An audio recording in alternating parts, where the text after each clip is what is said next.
മനുഷ്യ മനസാക്ഷി എന്നുള്ളതുണ്ടെങ്കിൽ, അത്തരം സഹജ വികാരങ്ങൾ ഉള്ളവരുണ്ടെങ്കിൽ അവരുടെ ശ്രദ്ധ, അവരുടെ പ്രാർത്ഥന എല്ലാം ഗസയിലേക്ക് ക്ഷണിക്കുകയാണ്.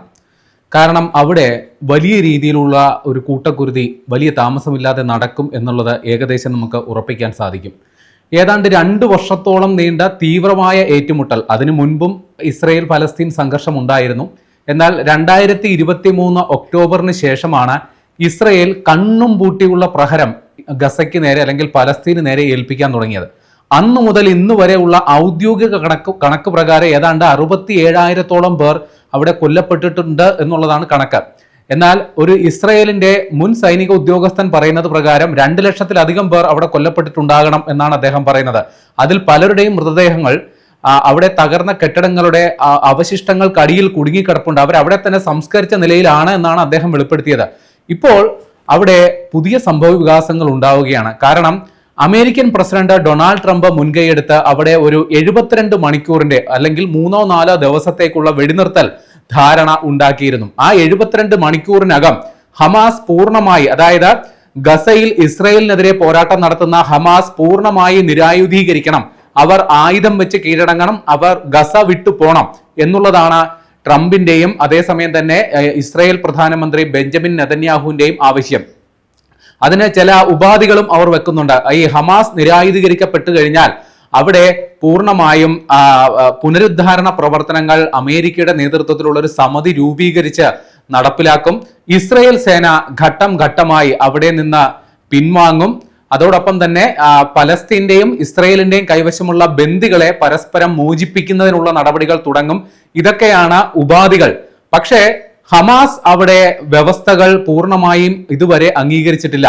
ഹമാസിന്റെ നേതൃത്വം കുറെ കൂടി സമയം ഇസ്രയേലിനോടും അമേരിക്കയോടും ആവശ്യപ്പെടാനായിട്ടുള്ള തീരുമാനത്തിലേക്കാണ് ഇപ്പോൾ പോകുന്നത് എന്നാണ് അറിയാൻ സാധിക്കുന്നത്. കാരണം ഈ ഗസയിൽ ഇതിനു മുൻപും അല്ലെങ്കിൽ ദോഹയിൽ ഖത്തറിന്റെയൊക്കെ മധ്യസ്ഥതയിൽ പലതവണ സമാധാന ചർച്ചകൾ നടന്നപ്പോഴും ഹമാസ് കൃത്യമായ നിലപാടെടുത്ത് അതിൽ നിന്ന് പിൻവാങ്ങുകയാണ് ഉണ്ടായത്. ഒരു തരത്തിലുമുള്ള ഒത്തുതീർപ്പിന് അവർ തയ്യാറല്ല.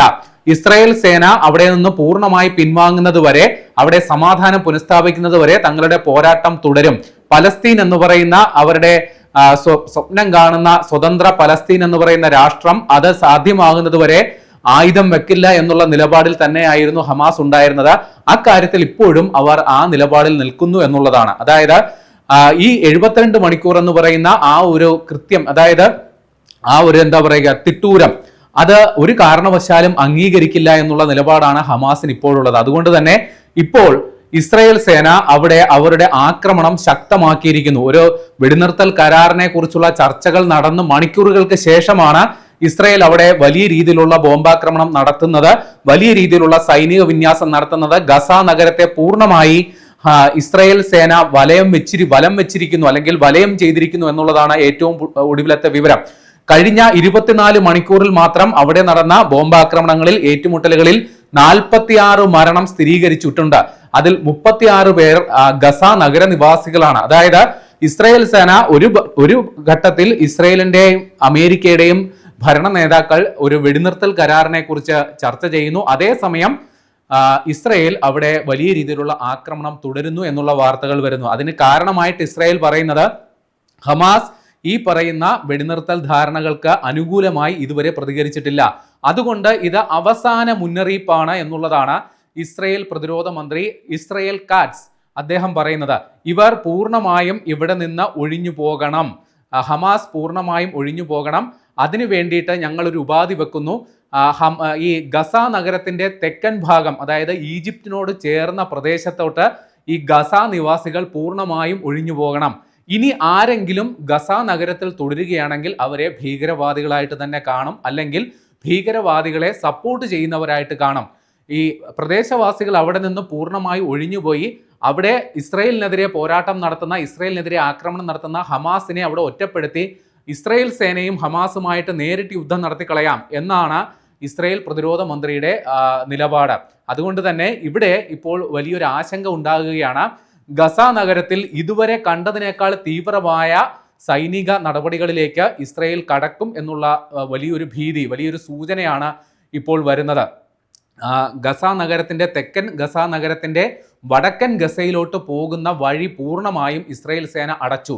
ഒരു കാരണവശാലും അങ്ങോട്ടേക്ക് ആളുകൾ പോകില്ല, ഇനി കൂടുതൽ തെക്കോട്ട് തന്നെ നിങ്ങൾ ഒഴിഞ്ഞു പൊക്കോളൂ എന്നുള്ള നിലപാടിലാണ്. അതും ഇസ്രായേൽ സേനയുടെ ചെക്ക് പോയിന്റുകൾ ചെക്ക് പോസ്റ്റുകൾ കടന്നു വേണം ഓരോ ആൾക്കാർക്കും അവിടെ നിന്ന് പോകാൻ. പക്ഷേ ഈ ഗസ നിവാസികൾ അവരുടെ ജനിച്ചു വളർന്ന മണ്ണ് ഉപേക്ഷിച്ച് സ്വന്തം അവകാശങ്ങൾ, സ്വന്തം രക്തബന്ധങ്ങൾ എല്ലാം വിട്ടുകൊണ്ട് പലായനം ചെയ്യണമെന്ന് ഇസ്രായേൽ വാദിക്കുമ്പോൾ എത്രമാത്രം അവിടെ ആളുകൾ അത് സ്വീകരിക്കും, അല്ലെങ്കിൽ മരിക്കുന്നെങ്കിൽ മരിക്കട്ടെ എന്ന് കരുതി എത്ര പേർ അവിടെ തുടരും എന്നുള്ളത് നമുക്ക് വ്യക്തമല്ല. അതുകൊണ്ട് തന്നെ ഇസ്രായേൽ സേന വരും മണിക്കൂറിൽ എടുക്കുന്ന നിലപാടുകൾ നിർണായകമാണ്. വലിയ ശക്തമായ ആക്രമണം തുടർന്നു കഴിഞ്ഞാൽ വലിയ രീതിയിലുള്ള രക്തച്ചൊരിച്ചിൽ അവിടെ ഉണ്ടാകും എന്നുള്ള കാര്യം നിസ്സംശയം പറയാം. ഇവിടെ അമേരിക്കൻ പ്രസിഡന്റ് പറഞ്ഞ ഒരു വാക്കുകൂടി നമ്മൾ കൂട്ടി വായിക്കണം. കാര്യം ഈ 72 മണിക്കൂറിനുള്ളിൽ ഈ ഹമാസ് ഈ വെടിനിർത്തൽ ധാരണ അല്ലെങ്കിൽ ആ കരാർ പാലിക്കണം. ഇത് ഹമാസുമായിട്ട് കൂടിയാലോചന നടത്തിയിട്ടല്ല, ഇസ്രായേൽ പ്രധാനമന്ത്രിയും അമേരിക്കൻ പ്രസിഡന്റും മാത്രം കൂടിയാലോചന നടത്തി പറഞ്ഞ 20 ദിന പ്രഖ്യാപനങ്ങളാണ്. ട്രംപ് മുന്നോട്ട് വെച്ച 20 ദിന പ്രഖ്യാപനങ്ങളിലുള്ള വ്യവസ്ഥകൾ ഹമാസ് അംഗീകരിക്കുക, അല്ലെങ്കിൽ അവർ നരകം കാണാൻ തയ്യാറാകുക എന്നുള്ളതാണ് അമേരിക്കൻ പ്രസിഡന്റ് പറഞ്ഞേക്കുക. അതായത് ഈ 72 മണിക്കൂർ കഴിഞ്ഞ് ഇസ്രായേൽ സേന എന്ത് ചെയ്താലും അമേരിക്കയ്ക്ക് ഒരു പുല്ലുമില്ല എന്നുള്ള മട്ടിലാണ് അമേരിക്കൻ പ്രസിഡന്റ് എടുത്തിരിക്കുന്ന നിലപാട്. അതുകൊണ്ട് തന്നെ വരുന്ന ഓരോ മണിക്കൂറും പ്രധാനപ്പെട്ടതാണ്. ഇസ്രായേൽ ഏത് രീതിയിൽ, എത്രമാത്രം തീവ്രതയിൽ അവിടെ ആക്രമണം നടത്തും എന്നുള്ളത് നമുക്ക് സങ്കല്പിക്കാൻ പോലും പറ്റാത്ത രീതിയിലായിരിക്കും. ഇതിനിടയിൽ മറ്റൊരു സംഗതിയും കൂടി വന്നിട്ടുണ്ട്. ഈ ഗസയിലുള്ള അഭയാർത്ഥികൾക്ക് അവിടെയുള്ള ആളുകൾക്ക് സഹായവുമായിട്ട് ഈ പല രാജ്യങ്ങളിലെ പൊതുപ്രവർത്തകർ, സന്നദ്ധ പ്രവർത്തകർ അടങ്ങിയ ഒരു ഒരു നാവിക വ്യൂഹം, അതിനെ ഫ്ലോട്ടില എന്നാ പറയുക. അതിൽ കപ്പലുകളുണ്ട്, വലിയ ബോട്ടുകളുണ്ട്. വിവിധ രാജ്യങ്ങളിൽ നിന്ന് 45 യാനങ്ങളാണ് ആ ഒരു വ്യൂഹത്തിൽ ഉണ്ടായിരുന്നത്. അതിൽ സന്നദ്ധ പ്രവർത്തകരുണ്ട്. കൃത്യമായി പറഞ്ഞാൽ സ്വീഡിഷ് സന്നദ്ധ പ്രവർത്തക, പരിസ്ഥിതിവാദി കൂടിയാണ് ഗ്രേറ്റ തിൻബർഗ്. അവരടക്കമുള്ള സന്നദ്ധ പ്രവർത്തകരാണ് ഗസയിലേക്ക് വരാൻ താല്പര്യപ്പെട്ടു വന്നത്. പക്ഷേ അവർക്ക് സ്പെയിനും ഇറ്റലിയും അടക്കമുള്ള രാജ്യങ്ങളുടെ സൈനിക പിന്തുണ, അവരുടെ അകമ്പടിയോടുകൂടിയാണ് ഇവർ വന്നത്. പക്ഷേ അവരെ ഇസ്രായേൽ സേന ഈ ഗസ ആ ഒരു മേഖലയിലേക്ക് കടക്കുന്നത് തടഞ്ഞു വെച്ചിരിക്കുകയാണ്. അപ്പോൾ സന്നദ്ധ പ്രവർത്തകരെ പോലും അങ്ങോട്ടേക്ക് അടുപ്പിക്കത്തക്ക തരത്തിലാണ് ഇസ്രായേൽ സേന ഇപ്പോൾ അവിടെ നിലപാടെടുത്തിരിക്കുന്നത് എന്നുള്ളതാണ്. അവിടെ ഈ ആക്രമണം, ഇസ്രായേൽ സേന നിലവിൽ ആക്രമണം ശക്തമായ സാഹചര്യത്തിൽ റെഡ് ക്രോസ് പോലും, അതായത് ഈ യുദ്ധമേഖലയിൽ സന്നദ്ധ പ്രവർത്തനങ്ങളിൽ ഏർപ്പെടുന്ന റെഡ് ക്രോസ് പോലും ഇപ്പോൾ പ്രവർത്തനം നിർത്തിവെച്ചിരിക്കുകയാണ്. അതോടൊപ്പം തന്നെ ഈ അവിടെ പരിക്കേറ്റ് വീഴുന്നവർക്ക് ചികിത്സ നൽകാൻ വേണ്ടി ഡോക്ടേഴ്സ് വിത്തൗട്ട് ബോർഡേഴ്സ് എന്ന് പറയുന്ന വിവിധ രാജ്യങ്ങളിലെ ഡോക്ടർമാരുടെ കൂട്ടായ്മ, അവർക്കും അവിടെ പ്രവർത്തനം അസാധ്യമായ തരത്തിൽ അവരും പ്രവർത്തനം നിർത്തിവെച്ചിരിക്കുകയാണ്. നിലവിൽ അവിടെ സാധാരണക്കാർക്ക് എന്തെങ്കിലും ആശ്വാസകരമായിട്ടുള്ളത് UN-ന്റെയും ചുരുക്കം ചില സന്നദ്ധ സംഘടനകളും അവരുടെ പ്രവർത്തനം തുടരുന്നു. അത് എത്ര കാലം, എത്ര മണിക്കൂറുകൾ അവിടെ തുടരും എന്നുള്ളത് നമുക്ക് ഇപ്പോൾ സാധ്യമല്ല. നേരത്തെ പറഞ്ഞതുപോലെ 2023 ഒക്ടോബറിൽ ഹമാസ് ഇസ്രായേലിലേക്ക് കടന്നു കയറി നടത്തിയ വലിയ ആക്രമണം, 1219 പേരുടെ ജീവൻ അപഹരിച്ച ആ ആക്രമണത്തിൻ്റെ പ്രതികാരം എന്നോണമാണ് ഇസ്രായേൽ പലസ്തീൻ അധിനിവേശം പൂർണ്ണമായി നടത്തിയത്. സായുധമായി, അതിനു മുൻപ് ചെറിയതും വലുതുമായിട്ടുള്ള സംഘർഷങ്ങൾ അതിനു മുൻപ് ഉണ്ടായിട്ടുണ്ടെങ്കിൽ പൂർണ്ണതോതിൽ ഇസ്രായേൽ കണ്ണും പൂട്ടിയുള്ള അടി എന്ന് തന്നെ പറയാം തുടങ്ങിയത് ഈ 2023 ഒക്ടോബറിന് ശേഷമാണ്. ഒരു പ്രതികാര ബുദ്ധിയോടുകൂടിയാണ് ഇസ്രായേൽ അവിടെ നിലപാടെടുക്കുന്നത്. ഇപ്പോൾ അമേരിക്ക മുന്നോട്ട് വെക്കുന്ന നിർദ്ദേശം, ഈ ഗസ നഗരം അത് പൂർണ്ണമായും അവിടെ നിന്ന് ഹമാസിനെ ഒഴിപ്പിക്കുക, അതൊരു വിനോദസഞ്ചാര കേന്ദ്രമാക്കി മാറ്റുക, അതിൻ്റെ നവീകരണത്തിന് അമേരിക്കൻ പ്രസിഡന്റ് അധ്യക്ഷതയിലുള്ള ഒരു സമിതി, അതിന് പല ലോകരാജ്യങ്ങളുടെയും പിന്തുണ അമേരിക്ക തേടുന്നുണ്ട്. ഇന്ത്യയോട് പോലും ഇക്കാര്യത്തിൽ ഗസയുടെ പുനർനിർമ്മാണത്തിന് അവർ സഹായം അഭ്യർത്ഥിച്ചിട്ടുണ്ട്. എന്നാൽ വെസ്റ്റ് ബാങ്കിൻ്റെ കാര്യത്തിൽ ഇസ്രായേൽ കടുത്ത നിലപാട് തന്നെയാണ്. വെസ്റ്റ് ബാങ്കിൽ പൂർണ്ണമായും ഒരു ജൂത കോളനി സ്ഥാപിച്ച് അവിടെ പലസ്തീൻ വംശജരായിട്ടുള്ളവരെ അവിടെ നിന്ന് ആട്ടി ഓടിക്കുക എന്നുള്ള നിലപാടിലാണ് ഇസ്രായേൽ ഉള്ളത്. ഇവിടെ ഹമാസിന് എന്തുകൊണ്ട് അവർ ഈ വെടിനിർത്തൽ ധാരണ പാലിക്കുന്നില്ല എന്നുള്ളതിന് അവർക്ക് കാരണമുണ്ട്. കാര്യം അവർ ഈ വ്യവസ്ഥ അത് വിശ്വസിക്കുന്നില്ല. കാരണം അവരുടെ പക്ഷത്ത് തന്നെ ഇപ്പോൾ 2 അഭിപ്രായം ഉണ്ടെന്ന് പറയുന്നു. ഒരു അഭിപ്രായം ഈ വ്യവസ്ഥകൾ ഉപാധികളില്ലാതെ അംഗീകരിക്കുന്നത് തന്നെയാണ്. രണ്ടാമത്തെ വ്യവസ്ഥ, ഈ പറയുന്ന നിരായുധീകരണം എന്ന് പറയുന്നത് സ്വീകാര്യമല്ല. 2, ഈ പറയുന്ന അന്താരാഷ്ട്ര സമൂഹം ഈ വ്യവസ്ഥകൾ പാലിക്കുമെന്നുള്ള ഗ്യാരണ്ടി തരണം. 3, ഇസ്രയേൽ സേന വെടിനിർത്തൽ കരാർ ലംഘിക്കില്ല, അവർ പിന്മാറും എന്നുള്ള കാര്യത്തിലും ഉറപ്പുകൾ കിട്ടണം, അന്താരാഷ്ട്ര സമൂഹത്തിന്റെ ഉറപ്പ് കിട്ടണം.